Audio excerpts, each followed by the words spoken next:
ગુરુવારે વરસેલા કમોસમી વરસાદે શહેરને પાણી કરી દીધું। આ દ્રશ્યો જુઓ, ગવલીવાડ વિસ્તારના દ્રશ્યો છે। અહીં 1.5 ઇંચ વરસાદમાં ગવલીવાડ વિસ્તાર જાણે કે બેટમાં ફેરવાઈ ગયો।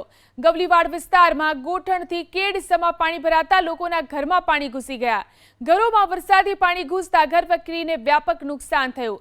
ગવલીવાડની બાજુમાં આવેલા પાણીના બોકડાનું રિપેરિંગ કામ ચાલી રહ્યું છે, જે દરમિયાન શોપિંગ કોમ્પ્લેક્સ અને ઝાડ સહિતનો કચરો ફસાઈ જતા પાણીનો નિકાલ બંધ થઈ ગયો હતો અને તેને કારણે આસપાસના 40 જેટલા ઘરોમાં વરસાદી પાણી ઘૂસી ગયા હતા।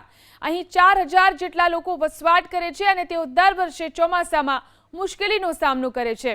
સ્થાનિકોએ પ્રશાસનની બેદરકારીને કારણે ઘરવકરીને નુકસાન થયું છે, ત્યારે નુકસાનીનું વળતર ચૂકવવાની માંગ કરી છે। નંબર 2 નંબર અને મેઇન રોડ ઉપર પાણી પુષ્કળ ભરાઈ ગયા છે। આવું ક્યારેય થયું નથી। દર વખતે વરસાદ આવે છે પાણી ભરાય છે, પણ આ વખતે તો ઇમિડિયેટલી મિનિટોમાં ને સેકન્ડોમાં પાણી ભરાઈ ગયું। એનું કારણ એવું છે કે આગળ નાળાનું કામ ચાલુ છે, ખબર નહીં કયા સમયે ચાલુ કર્યું છે ને વચ્ચે ઝાડ પડી ગયું છે। અહીંયા પુષ્કળ કચરો ભેગો થયો છે, એને કારણે પાણી પાસ